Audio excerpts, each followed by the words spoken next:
Hello, and welcome to the ongoing Pride and Prejudice project. If you're my student, as always, there's no questions and no homework. And if you're not my student, welcome to this project. Chapter 15 of Pride and Prejudice by Jane Austen.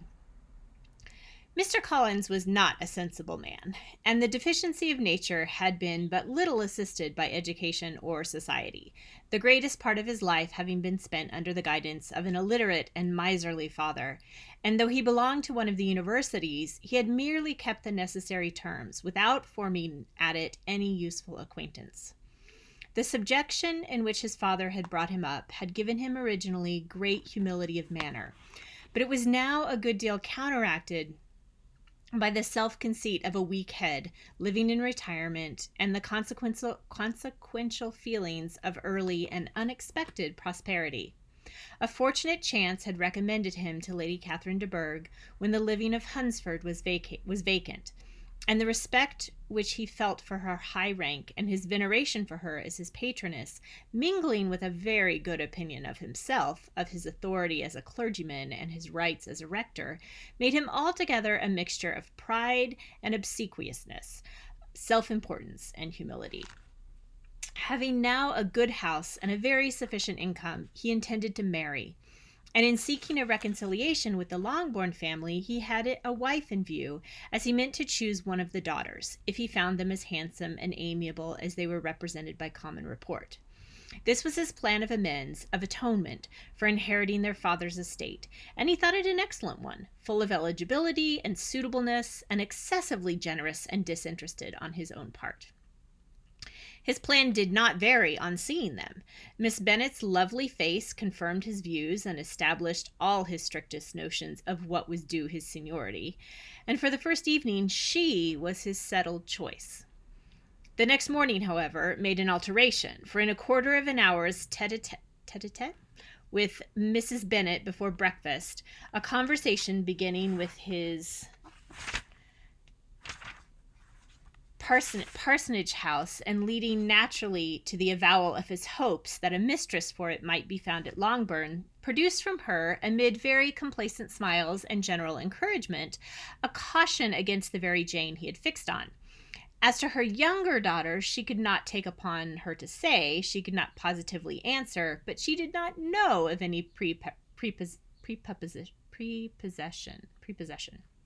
In her eldest daughter, she must just mention, she felt it incumbent on her to hint, was likely to be very soon engaged. Mr. Collins had only to change from Jane to Elizabeth, and it was soon done while Mrs. Bennet was stirring the fire. Elizabeth, equally next to Jane in birth and beauty, succeeded her, of course. Mrs. Bennet treasured up the hint, and trusted that she might soon have 2 daughters married, and the man whom she could not bear to speak of the day before was now high in her good graces. Lydia's intention of walking to Meryton was not forgotten, and every sister except Mary agreed to go with her. Mr. Collins was to attend them at the request of Mr. Bennet, who was most anxious to get rid of him and have his library to himself, for thither Mr. Collins had followed him after breakfast, and there he would continue, nominally engaged with one of the largest folios in the collection, but really talking to Mr. Bennet with little cessation of his house and garden at Hunsford. Such doings discomposed Mr. Bennet exceedingly. In his library, he'd been always sure of leisure and tranquillity, and though prepared, as he told Elizabeth, to meet with folly and conceit in every other room in the house, he was used to be free from them there. His civility, therefore, was most prompt in inviting Mr. Collins to join his daughters in their walk, and Mr. Collins, being in fact much better fitted for a walker than a reader, was extremely well pleased to close his large book and go. In pompous nothings on his side, and civil assents on that of his cousins, their time passed until they entered Meryton.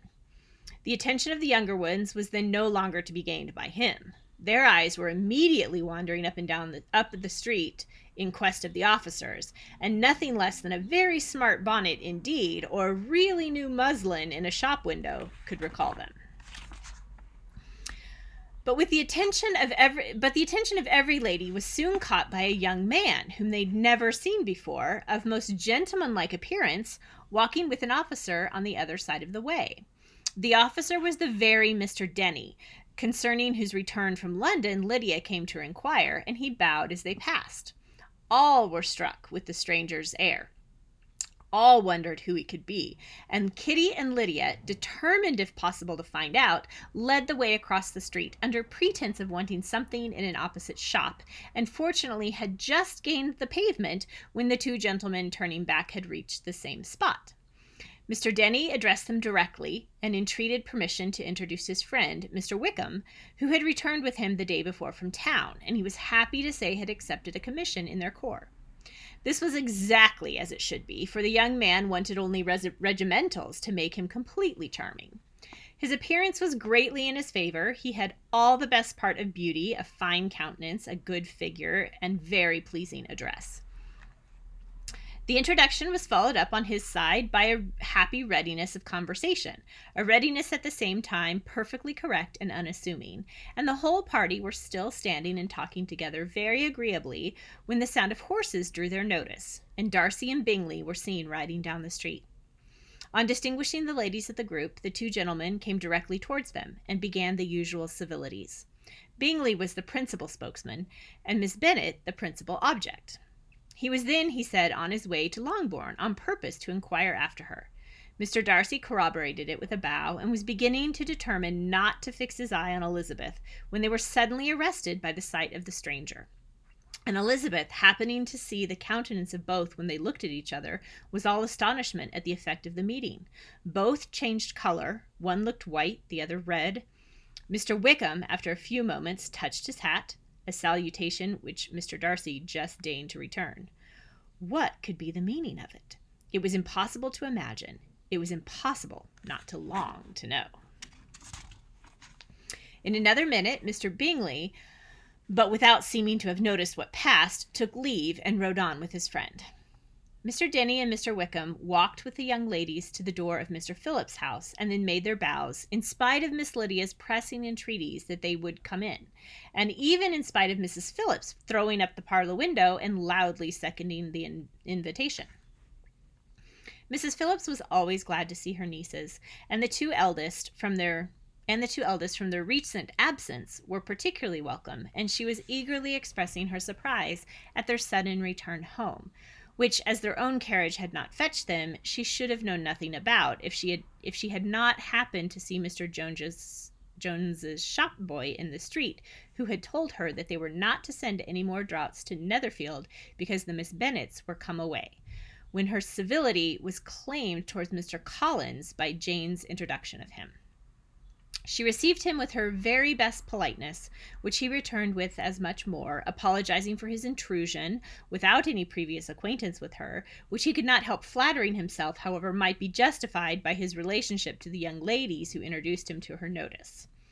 Mrs. Phillips was quite awed by such an excess of good breeding, but her contemplation of one stranger was soon put to an end by an exclamation and inquiries about the other, of whom, however, she could only tell her nieces what they already knew, that Mr. Denny had brought him from London, and that he was to have a lieutenant's commission in the shire. She had been watching him the last hour, she said, as he walked up and down the street, and had Mr. Wickham appeared, Kitty and Lydia would certainly have continued the occupation, but unluckily no one passed the windows now except a few of the officers, who, in comparison with the stranger, were become stupid, disagreeable fellows. Some of them were to dine with the Phillipses the next day, and their aunt promised to make her husband call on Mr. Wickham and give him an invitation also, if the family from Longbourn would come in the evening. This was agreed to, and Mrs. Phillips protested that they would have a nice, comfortable, noisy game of lottery tickets, a little bit of hot supper afterwards. The prospect of such delights was very cheering, and they parted in mutual good spirits. Mr. Collins repeated his apologies in quitting the room, and was assured with unwearying civility that they were perfectly needless. As they walked home, Elizabeth related to Jane what she had seen pass between the two gentlemen, but though Jane would have defended either or both had they appeared to be wrong, she could no more explain such behavior than her sister. Mr. Collins, on his return, highly gratified Mrs. Bennet by admiring Mrs. Phillips's manners and politeness. He protested that except Lady Catherine and her daughter, he had never seen a more elegant woman, for she had not only received him with the utmost civility, but had even pointedly included him in her invitation for the next evening, though utterly unknown to her before. Something he supposed might be attributed to his connection with them, but yet he had never met with so much attention in the whole course of his life. Chapter 16. As no objection was made to the young people's engagement with their aunt, and all Mr. Collins' scruples of leaving Mr. and Mrs. Bennet for a single evening during his visit were most steadily resisted, the coach conveyed him and his 5 cousins at a suitable hour to Meryton, and the girls had the pleasure of hearing, as they entered the drawing-room, that Mr. Wickham had accepted their uncle's invitation, and was then in the house.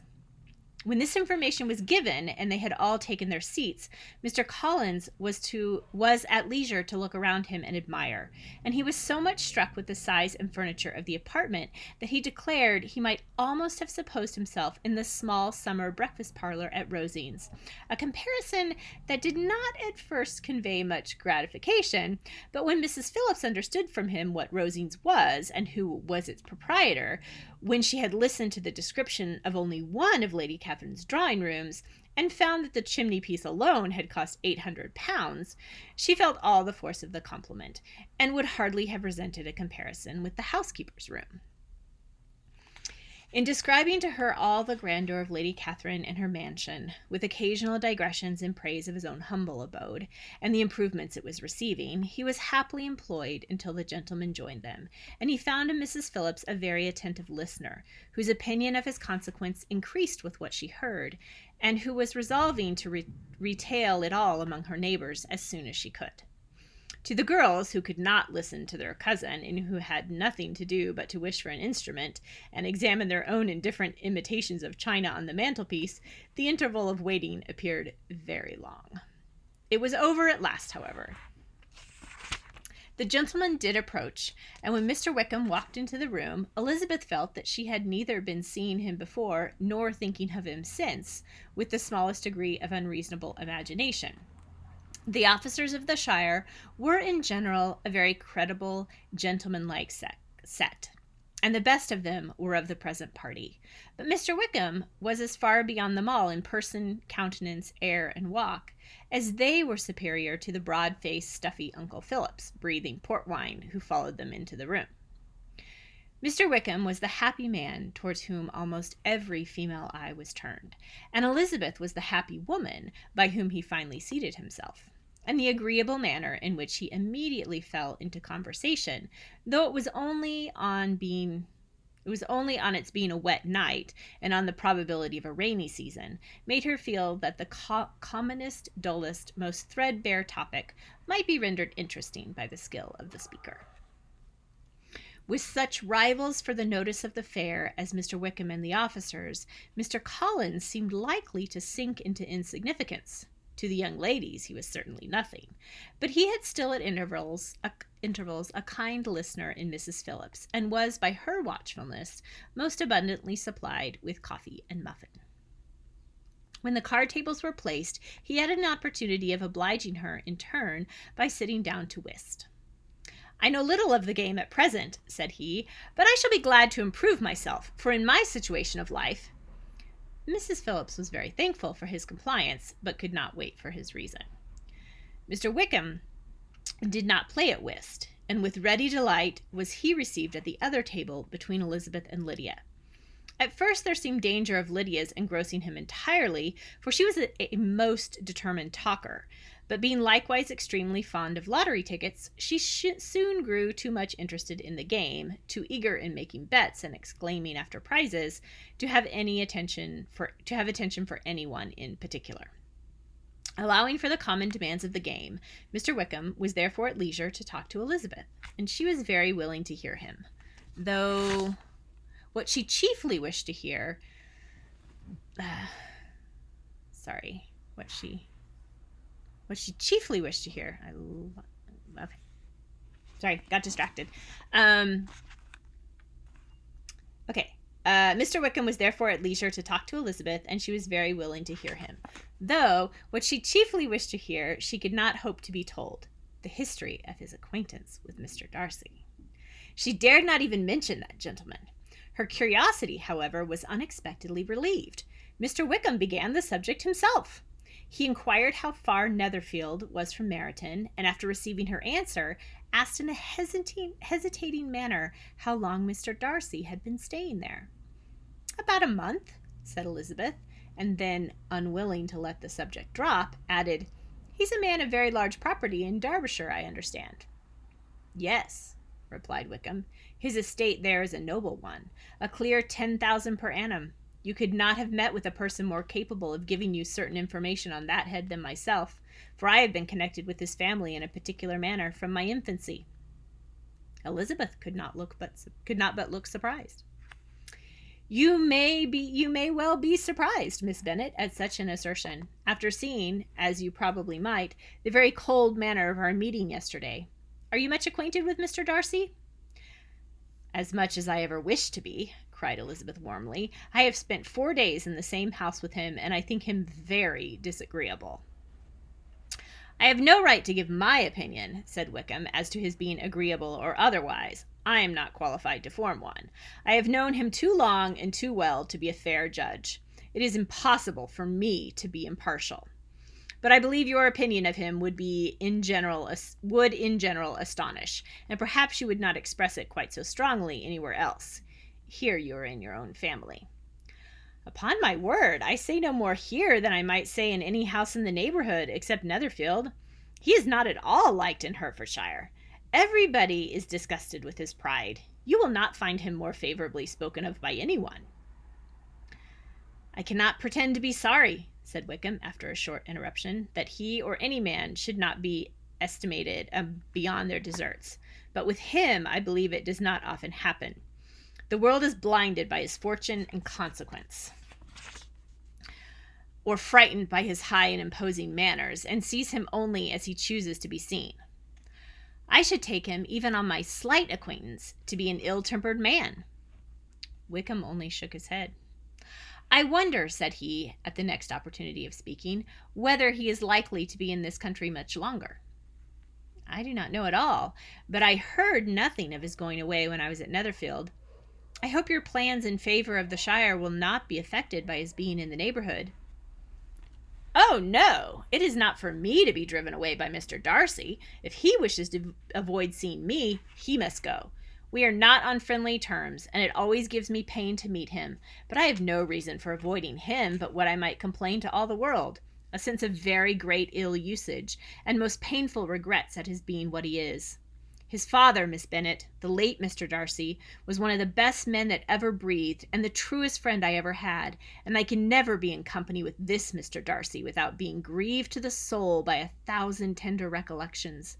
His behaviour to myself has been scandalous, but I verily believe I could forgive him anything and everything, rather than his disappointing the hopes and disgracing the memory of his father." Elizabeth found the interest of the subject increase, and listened with all her heart, but the delicacy of it prevented further inquiry. Mr. Wickham began to speak on more general topics: Meryton, the neighbourhood, the society, appearing highly pleased with all that he had seen, and speaking of the latter especially with gentle but very intelligible gallantry. "It was the prospect of constant society, and good society," he added, "which was my chief inducement to enter the shire. I knew it to be a most respectable, agreeable corps, and my friend Denny tempted me farther by his account of their present quarters, and the very great attentions and excellent acquaintance Meryton had procured them. Society, I own, is necessary to me. I have been a disappointed man, and my spirits will not bear solitude. I must have employment and society. A military life is not what I was intended for, but circumstances have now made it eligible. The church ought to have been my profession. I was brought up for the church, and should at this time have been in the possession of a most valuable living, had it pleased the gentleman we were speaking of just now." "Indeed!" "Yes. The late Mr. Darcy bequeathed me the next presentation of the best living in his gift. He was my godfather, and excessively attached to me. I cannot do justice to his kindness. He meant to provide for me amply, and thought he had done it, but when the living fell, it was given elsewhere." "Good heavens!" cried Elizabeth. "But how can that be? How could his will be disregarded? Why did you not seek legal redress?" "There was just such an informality in the terms of the bequest as to give me no hope from law. A man of honor could not have doubted the intention, but Mr. Darcy chose to doubt it, or to treat it as merely conditional recommendation, and to assert that I had forfeited all claim to it by extravagance, imprudence, in short, anything or nothing. Certain it is that the living became vacant 2 years ago, exactly as I was of age to hold it, and that it was given to another man, and no less certain is it that I cannot accuse myself of having really done anything to deserve to lose it. I have a warm, unguarded temper, and I may perhaps have spoken my opinion of him and to him too freely. I can recall nothing worse, but the fact is that we are very different sort of men, and that he hates me." "This is quite shocking. He deserves to be publicly disgraced." "Some time or other he will be, but it shall not be by me. Till I can forget his father, I can never defy or expose him." Elizabeth honored him for such feelings, and thought him handsomer than ever as he expressed them.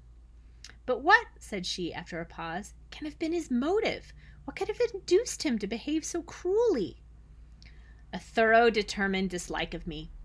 A dislike which I cannot but attribute in some measure to jealousy. Had the late Mr. Darcy liked me less, his son might have borne with me better. But his father's uncommon attachment to me irritated him, I believe, very early in life. He had not a temper to bear the sort of competition in which we stood, the sort of preference which was often given me. I had not thought Mr. Darcy so bad as this. Though I have never liked him, I had not thought so very ill of him. I supposed him to be despising his fellow creatures in general, but did not suspect him of descending to such malice revenge, such injustice, such inhumanity as this." After a few minutes' reflection, however, she continued, "I do remember his boasting one day at Netherfield of the implacability of his resentments, of his having an unforgiving temper. His disposition must be dreadful." "I will not trust myself on the subject," replied Wickham. "I can hardly be just to him." Elizabeth was again deep in thought, and after a time explained, "To treat in such a manner the godson, the friend, the favorite of his father," she could have added, "a young man too like you, whose very countenance may vouch for your being amiable," but she contented herself with, "and one too who had probably been his own companion from childhood, connected together, as I think you said, in the closest manner. We were born in the same parish, within the same park. The greatest part of our youth was passed together. Inmates of the same house, sharing the same amusements, objects of the same parental care. My father began life in the profession which your uncle, Mr. Phillips, appears to do so much credit to, but he gave up everything to be of use to the late Mr. Darcy, and devoted all his time to the care of the Pemberley property. He was most highly esteemed by Mr. Darcy, a most intimate, confidential friend. Mr. Darcy often acknowledged himself to be under the greatest obligation to my father's active superintendence, and when immediately before my father's death Mr. Darcy gave him a voluntary promise of providing for me, I am convinced that he felt it to be as much a debt of gratitude to him as of affection to myself." "How strange!" cried Elizabeth. "How abominable! I wonder that the very pride of this Mr. Darcy has not made him just to you, if from no better motive that he should not have been too proud to be dishonest, for dishonesty I must call it." "It is wonderful," cried Wickham, "for almost all his actions may be traced to pride, and pride has often been his best friend. It has connected him nearer with virtue than any other feeling, but we are none of us consistent, and his behavior to me there were stronger impulses even than pride." "Can such abominable pride as his have ever done him good?" "Yes. It has often led him to be liberal and generous, to give his money freely, to display hospitality, to assist his tenants, and to relieve the poor. Family pride and filial pride, for he is very proud of what his father was, have done this. Not to appear to disgrace his family, to degenerate from the popular qualities, or lose the influence of the Pemberley house, is a powerful motive. He has also brotherly pride, which with some brotherly affection makes him a very kind and careful guardian of his sister, and you will hear him generally cried up as the most attentive and best of brothers. What sort of girl is Miss Darcy? He shook his head. I wish I could call her amiable. It gives me pain to speak ill of a Darcy. But she is too much like her brother. Very, very proud. As a child, she was affectionate and pleasing, and extremely fond of me, and I have devoted hours and hours to her amusement. But she is nothing to me now. She is a handsome girl, about 15 or 16, and I understand highly accomplished. Since her father's death, her home has been London, where a lady lives with her and superintends her education. After many pauses and many trials of other subjects, Elizabeth could not help reverting once more to the first, and saying, I am astonished at his intimacy with Mr. Bingley.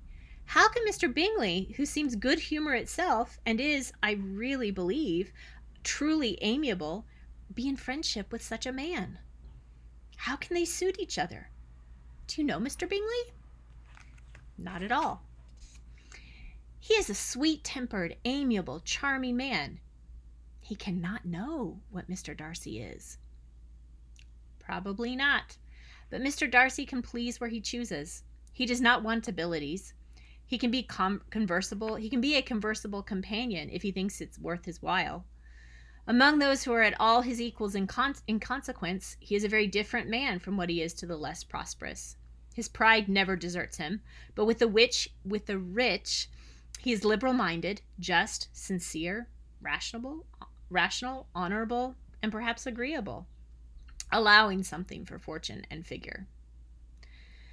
The whist party soon afterwards breaking up, the players gathered round the other table, and Mr. Collins took his station between his cousin and Mrs. Phillips. The usual inquiries as to his success were made by the latter. It had not been very great. He had lost every point. But when Mrs. Phillips began to express her concern thereupon, he assured her with much earnest gravity that it was not of the least importance, that he considered money as a mere trifle, and begged she would not make herself uneasy. I know very well, madam, said he, that when persons sit down to a card table, they must take their chance of these things, and happily I am not in such circumstances as to make 5 shillings any object. There are undoubtedly many who could not say the same, but thanks to Lady Catherine de Bourgh, I am removed far beyond the necessity of regarding little matters. Mr. Wickham's attention was caught, and after observing Mr. Collins for a few moments, he asked Elizabeth in a low voice whether her relation were very intimately acquainted with the family of de Bourgh. Lady Catherine de Bourgh, she replied, has very lately given him a living. I hardly know how Mr. Collins was first introduced to her notice, but he certainly has not known her long. You know, of course, that Lady Catherine de Bourgh and Lady Anne Darcy were sisters, consequently that she is aunt to the present Mr. Darcy. No, indeed, I did not. I knew nothing at all of Lady Catherine's connections. I had never heard of her existence until the day before yesterday. Her daughter, Miss de Bourgh, will have a very large fortune, and it is believed that she and her cousin will unite the 2 estates. This information made Elizabeth smile, as she thought of poor Miss Bingley. Vain indeed must be all her attentions, vain and useless her affection for his sister and her praise of himself, if he were already destined to another. Mr. Collins, said she, speaks highly both of Lady Catherine and her daughter, but from some particulars that he has related of her ladyship, I suspect his gratitude misleads him, and that in spite of her being his patroness, she is an arrogant, conceited woman. I believe her to be both in great degree, replied Wickham. I have not seen her for many years, but I very well remember that I never liked her, and that her manners were dictatorial and insolent. She has the reputation of being remarkably sensible and clever, but I rather believe she derives part of her abilities from her rank and fortune, part from her authoritative manner, and the rest from the pride of her nephew, who chooses that everyone connected with him should have an understanding of the first class. Elizabeth allowed that he had given a very rational account of it, and they continued talking together with mutual satisfaction till supper put an end to cards, and gave the rest of the ladies their share of Mr. Wickham's attentions. There could be no conversation in the noise of Mrs. Phillips' supper party, but his manners recommended him to everybody. Whatever he said was said well, and whatever he did, done gracefully. Elizabeth went away with her head full of him. She could think of nothing but Mr. Wickham, and of what he'd told her all the way home. but there was not time for her to even mention his name as they went, for neither Lydia nor Mr. Collins were once silent. Lydia talked incessantly of lottery tickets, of the fish she had lost and the fish she had won, and Mr. Collins, in describing the civility of Mr. and Mrs. Phillips, protesting that he did not in the least regard his losses at whist, enumerating all the dishes at supper, and repeatedly fearing that he crowded his cousins, had more to say than he could well manage before the carriage stopped at Longbourn House. The end of chapter 16. I will see you next time for chapter 17 and 18. Bye.